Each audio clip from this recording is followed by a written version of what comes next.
Far from the spotlight today, researchers are exploring these questions of planetary history. They bring wide-ranging backgrounds from comparative mythology to planetary science and plasma physics. All are asking if the solar system may have been unstable in the past, alive with electrical activity. Now, I have an old friend, goes back to 1972, C.J. Ransom, PhD in plasma physics. CJ is going to speak on more than one topic, but the heart of it all will be the electrified nature of the solar system. That's electrical behavior observed on planets and moons within the sun's domain, that all of which challenges common assumptions in the sciences, to be quite blunt about it. And here's a very interesting fellow that I'm still getting to know. It's Dr. Franklin Ariba, PhD. He's an expert on electrochemistry. Well, for all of us who have been following the enigmas of comet behavior, electrochemistry becomes increasingly important, because even the water that is observed in the comas of comets appears to be produced electrochemically from silicates on the surface. It is, in fact, actually possible, maybe even probable, that most comets have no water, no appreciable water on the surface, let's say, and it is electrochemistry that is producing the water in the coma, and then perhaps a bit of it drifting back as a bit of frost on the surface of the comet.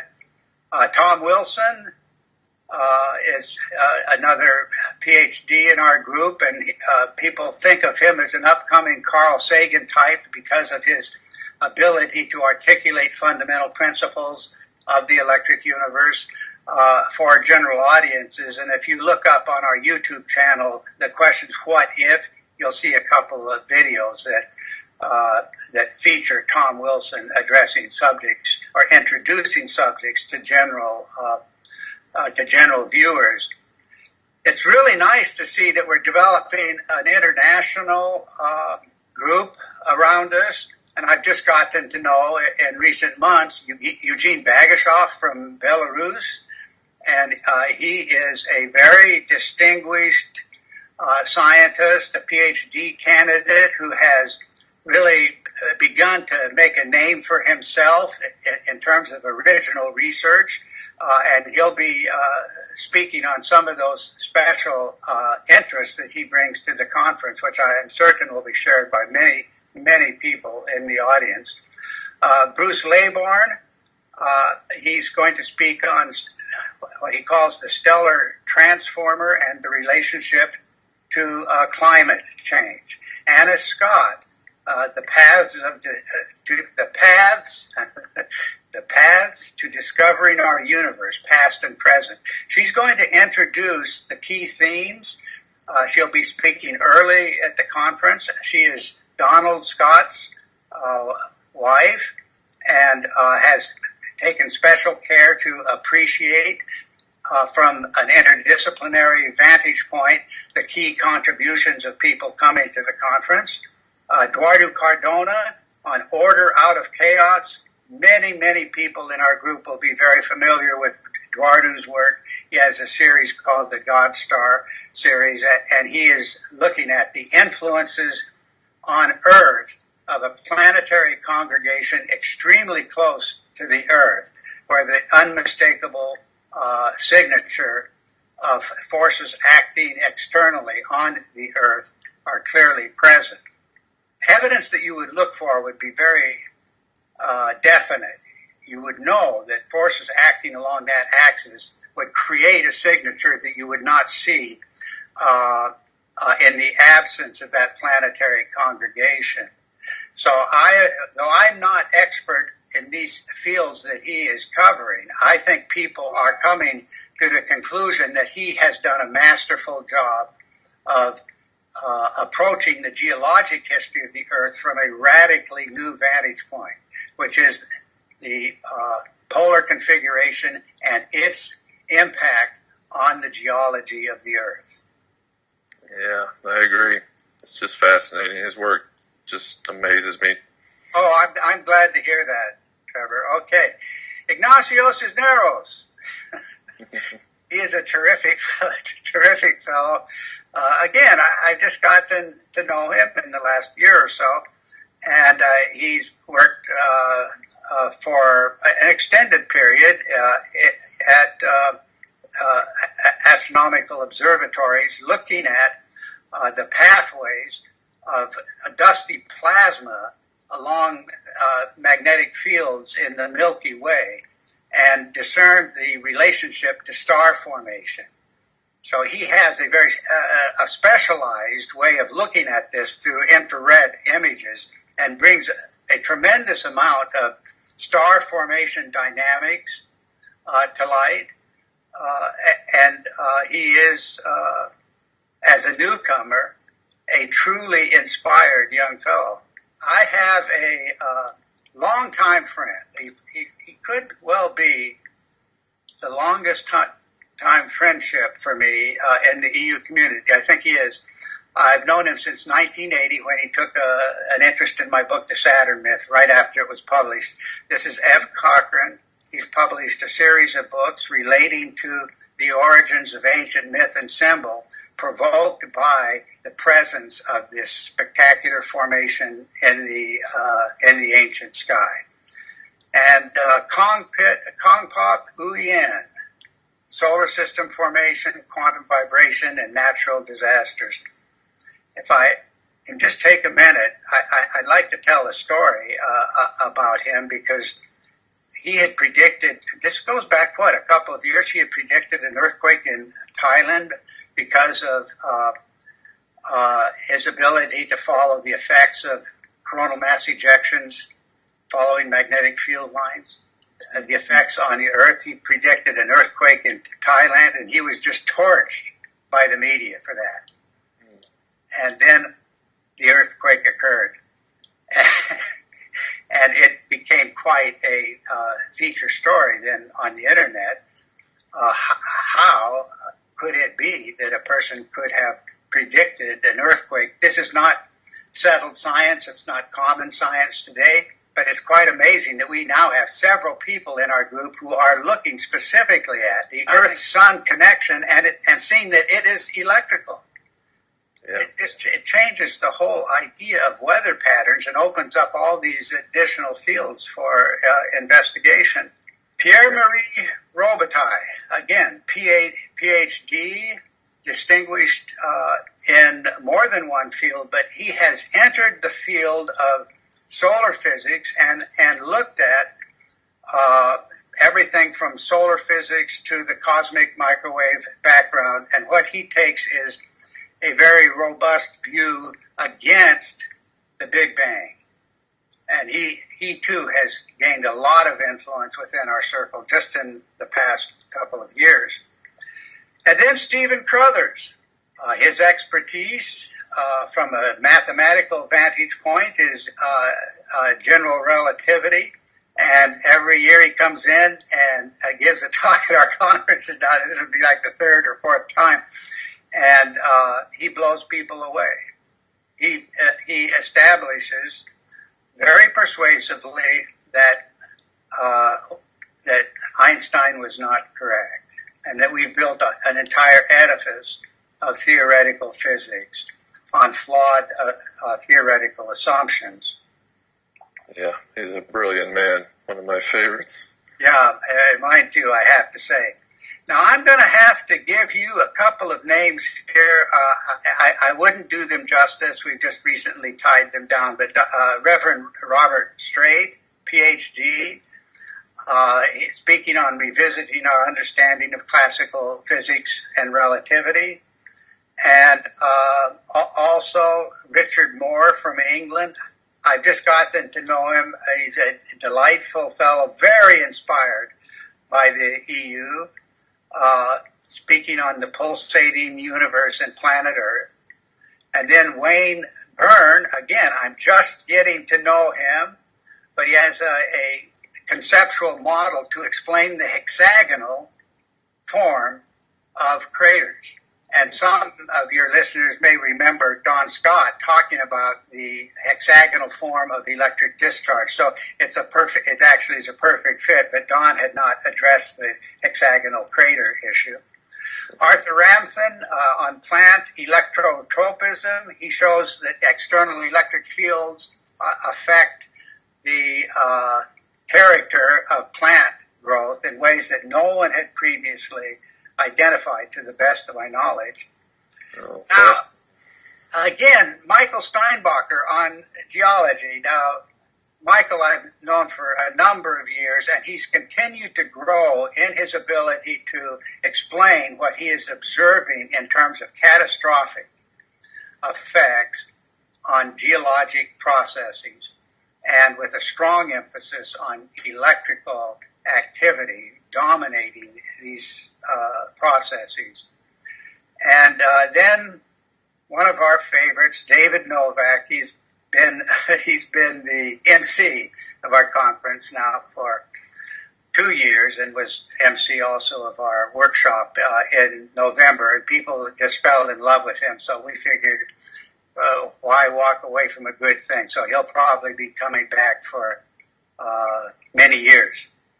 Yeah. And that wraps up the people I can name. There are still a couple of other slots that we'll probably be filling, but the ones I've named can really energize this conference, no question about it. Yeah. Well, it sounds like you have many very enlightening presentations lined up for a great show this year. If listeners want more information, they can find us at thunderbolts.info, as well as sign up for tickets and find out dates as well. I believe it's June 25th to the 29th, correct? That is correct, at the Sheraton in downtown Phoenix, a very nice venue for a very well-energized event of this sort. Great. And I should add that this event is going to be globally streamed.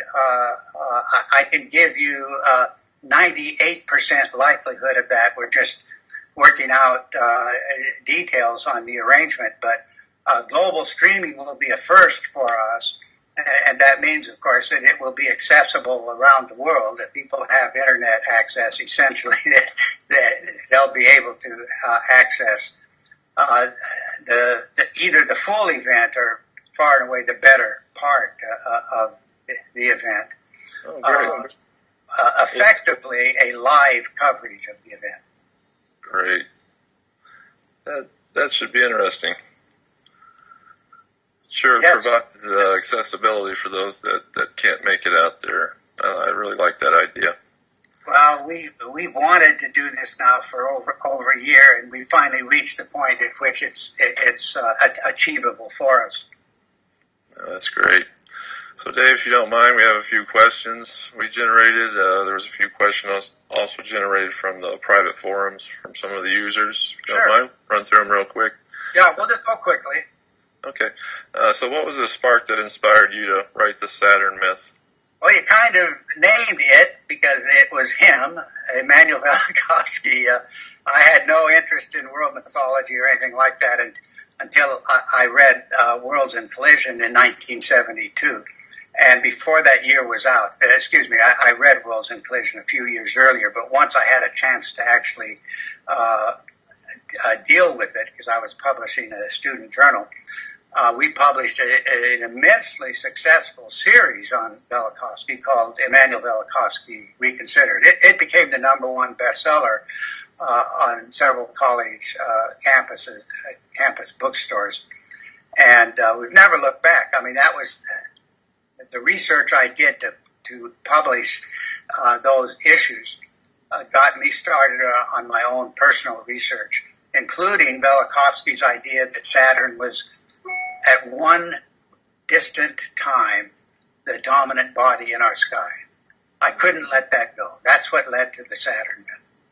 Yeah, fascinating. So what was it like meeting Immanuel Velikovsky and hearing him speak in person? I was spellbound, and just the opportunity to hear Velikovsky and see the inspiration that was being provoked in people in his presence. It was quite a phenomenon. And I eventually came to develop lines of investigation that Velikovsky hadn't originally imagined. But I never give a public talk without honoring Velikovsky's inspiration. I mean, this work would never have opened up. There's no possibility of it that I could imagine were it not for Velikovsky's inspiration.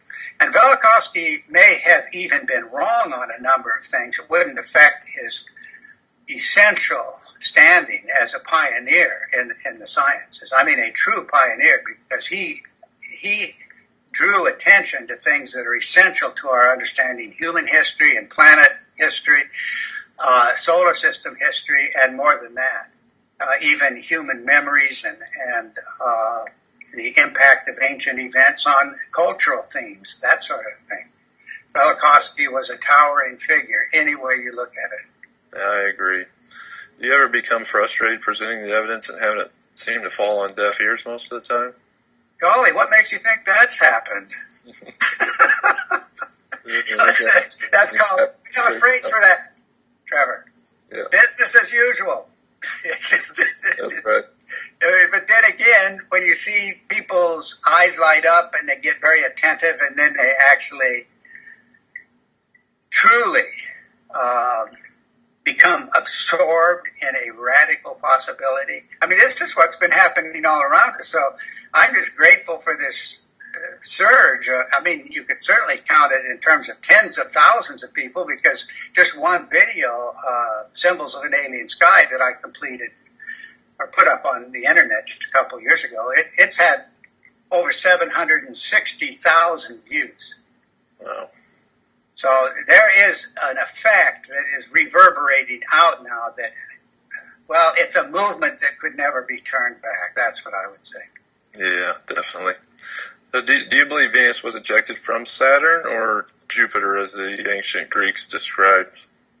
I would sincerely doubt that, because there's an explanation that became clear and obvious to me in my own research, and that was that there was a unique configuration of planets. That's why I called it the polar configuration, not in the familiar lexicon of science, but the polar configuration is the centerpiece, really, of my own work, and that involves planets in line along a single axis. And Venus was seen in the center of Saturn, and Jupiter was hidden behind Saturn. Now, this is a long, long story. It's very well researched over 40 years, so I didn't just make things up. The reason for visually placing Venus in the center of Saturn is because there's a global accord on that. And in the unraveling of the configuration, that is the moment at which the eye, heart, and soul, which was Venus, the eye, heart, and soul of the ruling celestial power becomes the great comet. That is Velikovsky's comet. That is the comet Venus. And the reason why you cannot ignore Velikovsky is that Venus was a comet. You can take the symbolism of comets in any well-developed culture, and you can see that symbolism overlaps fully with the language of the planet Venus. It's that simple. It's very straightforward, and those of us who have looked all agree that there's no disputing that the planet Venus was, as Velikovsky claimed, a terrifying comet moving in the sky and affecting all of the cultures on Earth. I see. So what does soul mean, S-O-L, and did the ancient use this term to describe our sun like we do today? Yeah, Sol, Latin Sol, the Greek Helios, became words for our sun. But there was a primeval sun, a sun ruling before the present sun, according to worldwide legends. So it is no coincidence that Shamash, the Babylonian sun god, was actually a name of the planet Saturn. And then further, it is no coincidence that archaically the words Sol and Helios were, as admitted by classicists, names of the planet Saturn. So that's an unresolved enigma from any mainstream vantage point, but it's a predictable identification from the vantage point of our own research. All right, very good. Just a couple more questions from one of our users in the private forum. Cindy Dies in the End had a question. He says, occasionally and recently we do see mainstream science taking an EU idea and not only embracing it, but acting as if they discovered it. Does Mr. Talbot find this frustrating? I sometimes find myself getting quite resentful when this happens. What does he think? That's really good. Well, I have always expected that, and particularly when it comes to the electric universe component of this total work. Science is coming into the electric universe through the back door. There's no escaping it.